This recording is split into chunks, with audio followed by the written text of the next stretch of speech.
방풍통소산을 하겠습니다. 이제 방풍통소산은 역시 임상에서 아주 많이 쓰는 처방인데요. 보통 이제 일반적으로 배 폐하 제외 많고 변비가 있는데 홍조가 뛰고 이럴 때 쓴다, 변비가 있다 이렇게 되어 있는데 일단 별표 3개짜리 처방입니다. 체열이 과다한 표울인데 변비가 있을 때 쓰는 처방인데요. 활석이 들어가 있습니다. 활석이 곤약입니다. 그다음에 감초, 그다음에 석고, 황금, 길경, 방풍천궁, 단기적자격, 대왕마왕, 박하영교, 망초, 현계, 백출, 치자 이런 약들이 들어있는데 어떤 처방을 볼 때 이렇게만 하면은 계속해도 처방의 실력이 안 늡니다. 제 경험에.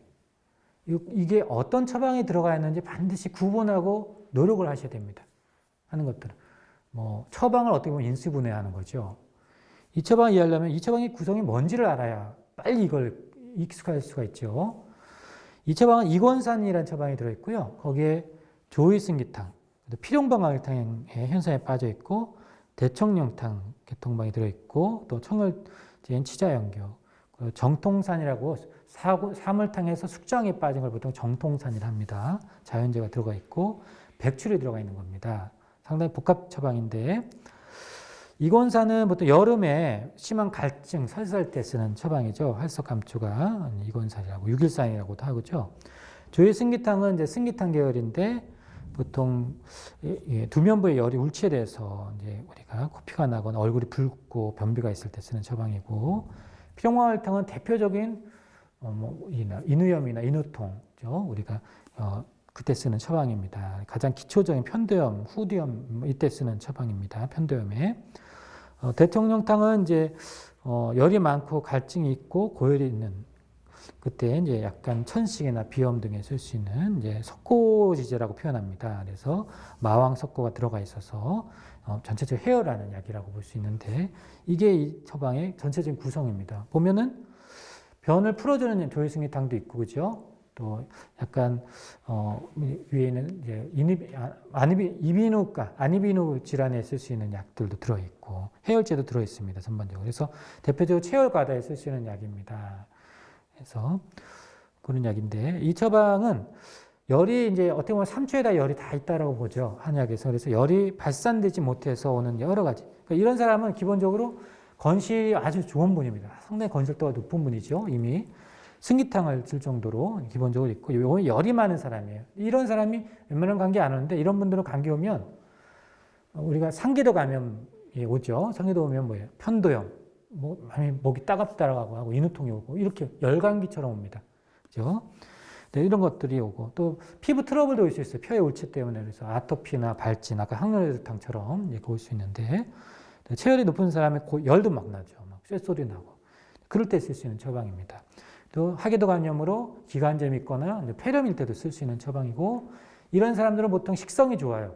그죠? 건실하고 식성이 입맛도 좋고 이런 사람은 고혈압이나 또는 우리가 비만 이럴 때도 다 쓸 수 있는 처방입니다.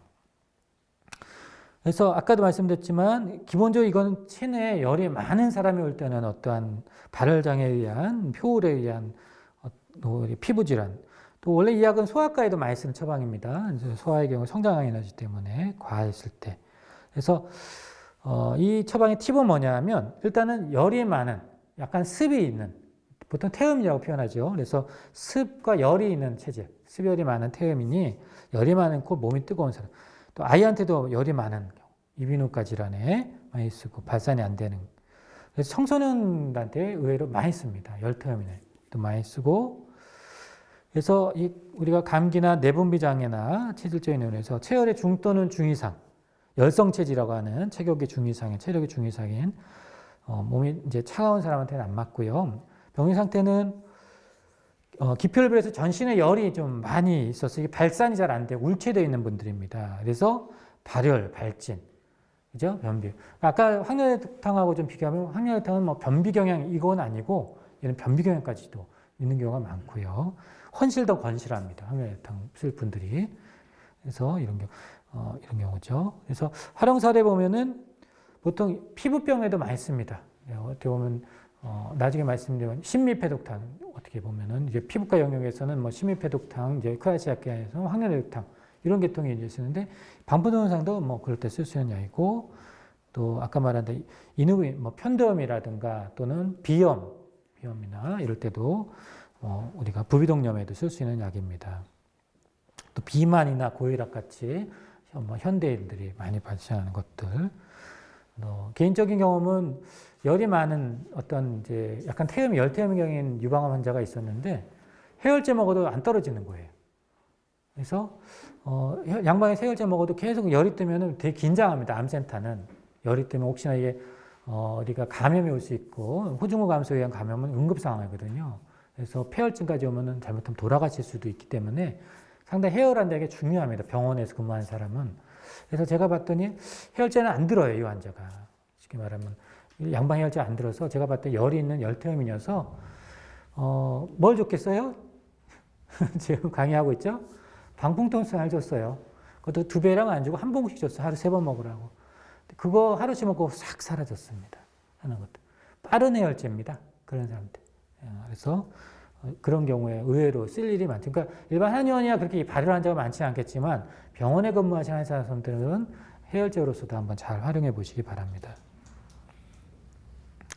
또 이 약은 이제 내당능 장애를 수반한 여성의 비만증, 대표적으로 방풍통사는 이런 체열의 중둔 중이상의 비만 환자에 대한 에비던스가 되게 많습니다. 그래서 실제로 유의성이 많고 체지방 감소 효과가 몸통 둘레나 힙 주변에 이렇게 변화를 줄 수 있는 약입니다. 그래서 비만 클리닉, 다이어트 클리닉 많이 하시잖아요. 네, 이건 뭐 대표적인 처방이죠. 항비만 작용이 있는 그런 약이라고 할 수 있고 실제로 BMI가 저하되고 우리가 뭐 그런 것들 보이습니다. 중성지방도 저하하는 임상 실험도 있고요. 또 실제로 비만 환자에 미친 영향이 이제 연구가 돼봤는데요. 그래서 항비만 효과가 있습니다. 이 약은. 그래서 이런 에비던스 보여주면서 환자한테 이런 체질인 경우에는 딱 보고 원래는 뭐 침 맞으러 온 번에도 아이고 다이어트 하시려면 도움이 되는 약이 있는데 한번 제가 체크해 볼까요? 해서 흔히 알고 있는 우리가 BMI 체크하시고 이제 이런 것들을 보여주시면서 하시면 환자들은 대부분 먹습니다. 거의 먹습니다. 제 경험에.